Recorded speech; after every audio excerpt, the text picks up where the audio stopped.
নমস্কাৰ সমৰ্স ট্ৰেভেলৰ আৰু এটা নতুন ভিডিঅ'লৈ আপোনাক স্বাগতম জনাইছোঁ। আজি আপুনি জানিবলৈ পাব যে চাৰধাম যাত্ৰাৰ এভাগ প্ৰসিদ্ধ মন্দিৰ বদ্ৰীনাথলৈ কেনেকৈ যাত্ৰা কৰিব পাৰি, যাত্ৰা কোনটো মাহত কৰিব লাগে, কেনে ধৰণৰ সা সুবিধা আছে যাত্ৰাৰ বাবে আৰু বহুতো ইনফৰমেশ্যন জানিবলৈ পাব এইটো ভিডিঅ'ত। সেয়েহে ভিডিঅ'টো লাইক শ্বেয়াৰ আৰু ছাবস্ক্ৰাইব কৰিবলৈ নাপাহৰিব। আপোনাৰ অলপ সঁহাৰিয়ে মোক উৎসাহ যোগায় এনে ধৰণৰ ট্ৰেভেলিঙৰ লগত জড়িত ভিডিঅ'বোৰ আপোনাৰ মাজলৈ আনিবলৈ। সেয়েহে বদ্ৰী বিশালৰ নাম লৈ ভিডিঅ'টো আৰম্ভ কৰোঁ। বদ্ৰীনাথ ধাম যাবলৈ প্ৰথমে আপুনি হৰিদ্বাৰ আহিব লাগিব। যদি জানিব বিচাৰে অসমৰ পৰা হৰিদ্বাৰ কেনেকৈ আহিব পাৰি, তেন্তে ডেছক্ৰিপশ্যনত মোৰ অসমৰ পৰা কেদাৰনাথ ধামৰ যাত্ৰাৰ ভিডিঅ' এটাৰ লিংক দিয়া আছে। লিংকটো ক্লিক কৰি ভিডিঅ'টো চালে জানিব পাৰিব যে অসমৰ পৰা হৰিদ্বাৰ কেনেকৈ আহিব পাৰি। এটা কথা মনত ৰাখিব যে আপুনি চাৰধাম যাত্ৰাৰ যিকোনো এবিধ ধাম যাবলৈ হ'লেও বা সম্পূৰ্ণ চাৰধাম যাত্ৰা কৰিব হ'লেও হৰিদ্বাৰ পৰাই যাব লাগিব আৰু ৰাতিপুৱা যিমান সোনকালে পাৰি যাত্ৰা কৰিলে ভাল হয়। হৰিদ্বাৰৰ পৰা বদ্ৰীনাথ ধামৰ দূৰত্ব প্ৰায় 315 কিলোমিটাৰ আৰু সময় লাগে প্ৰায় 10ৰ পৰা 12 ঘণ্টা। বদ্ৰীনাথ ধামৰ বাবে আপুনি বাছেৰেও যাব পাৰে, নহ'লে কাৰ ৰেণ্ট কৰি যাব পাৰে, নহ'লে শ্বেয়াৰ টেক্সিতো যাব পাৰে। যদি ৰেণ্টেড কাৰত যায় তেন্তে ফেয়াৰ প্ৰায় 6000 টকা লয়, আপোনাক বদ্ৰীনাথ ধামত নমাই থৈ আহিব। যদি শ্বেয়াৰ টেক্সি লয় তেন্তে ফাৰ্ষ্ট আপুনি জছিমত আহিব লাগিব, তাৰপৰা আৰু 40 কিলোমিটাৰ বাবে বেলেগখন টেক্সি লৈ বদ্ৰীনাথ পাব লাগিব, যাৰ বাবে আপুনি প্ৰায় 1200 মান ফেয়াৰ দিব লাগিব। সকলোতকৈ ভাল আৰু কম খৰচত যদি যাত্ৰা কৰিব বিচাৰে তেন্তে বাছতে বেষ্ট উপায়। হৰিদ্বাৰ ৰেলৱে ষ্টেচনৰ ওচৰৰ পৰা ৰাতিপুৱা 4 মান বজাৰ পৰা বাছৰ যাত্ৰা আৰম্ভ হয়। 1000 টকা ফেয়াৰ দি আপুনি ডাইৰেক্ট বদ্ৰীনাথত নামিব পাৰিব। কিন্তু এটা কথা মনত ৰাখিব যে ডাইৰেক্ট বাছৰ ছাৰ্ভিচ অকল ৰাতিপুৱাৰ ভাগতহে চলে। হৰিদ্বাৰৰ পৰা বদ্ৰীনাথৰ এই যাত্ৰাটো আপুনি ওখ পাহাৰৰ মাজেৰে কৰিব লাগিব।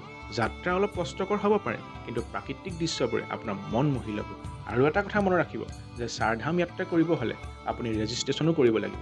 লাগিলে আপুনি অকল বদ্ৰীনাথ ধামৰ যাত্ৰাই কিয় নকৰক, সেই ৰেজিষ্ট্ৰেশ্যনৰ বাবে মই লিংকটো ডেছক্ৰিপশ্যনত দি দিছোঁ। সন্ধিয়া বদ্ৰীনাথ আহি পাই আপোনাক প্ৰয়োজন হ'ব এখন হোটেলৰ। বদ্ৰীনাথত 1000 টকাৰ পৰা হোটেল ষ্টাৰ্ট হৈ যায়। ভক্তৰ ভিৰ অনুসৰি হোটেলৰ ৰেট কম বেছি হৈ থাকে। লগতে আপুনি ডৰমেট্ৰিতো থাকিব পাৰে। ডৰমেট্ৰিত এজন ব্যক্তিৰ 600 টকামান লয়।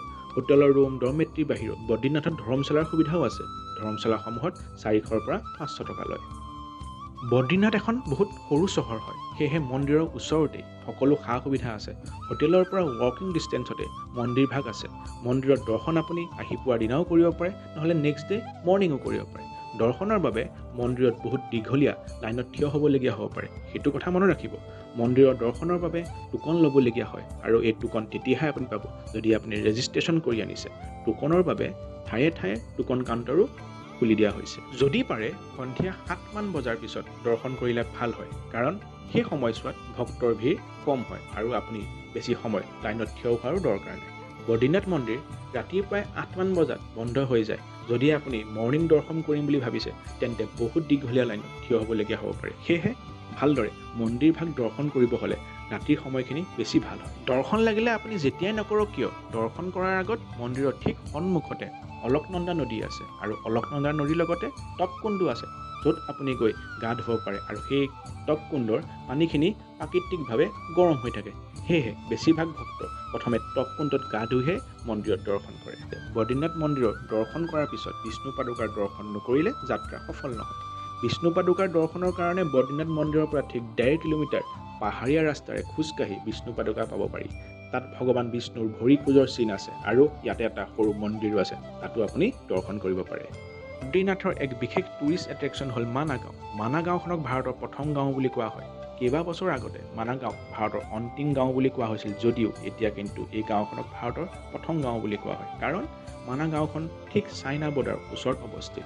বদ্ৰীনাথ মন্দিৰৰ পৰা মানা গাঁও দূৰত্ব প্ৰায় 3 কিলোমিটাৰ আৰু শ্বেয়াৰিং টেক্সি প্ৰায় 50 টকা ফেয়াৰ লয় মানা গাঁৱলৈ যাবলৈ বদ্ৰীনাথৰ পৰা। মানাত বহুত কেইখন ঠাই আছে য'ত আপুনি ফুৰিব যাব পাৰে। হৰিদ্বাৰৰ পৰা যাত্ৰা আৰম্ভ কৰাৰ পৰা লাগিলে বদ্ৰীনাথ মন্দিৰেই হওক, মানা গাঁৱেই হওক বা বিষ্ণু পাদুকাই হওক, সকলোবোৰ স্থান ফুৰিবলৈ আপোনাক 3 দিনৰ সময় লাগিব। সেয়ে হাতত কিছু সময় লৈ বদ্ৰীনাথ যাত্ৰা কৰিব আহিব। আশা কৰোঁ ভিডিঅ'টোৰ মাজেৰে আপুনি কেনেকৈ বদ্ৰীনাথ মন্দিৰ দৰ্শন কৰিবলৈ যাব পাৰে তাৰ বিষয়ে জানিব পালে। সেয়েহে ভিডিঅ'টো লাইক শ্বেয়াৰ আৰু ছাবস্ক্ৰাইব কৰিবলৈ নাপাহৰিব আৰু লগতে কমেণ্টত বদ্ৰী বিশাল কি জয় লিখিবলৈও নাপাহৰিব। ধন্যবাদ।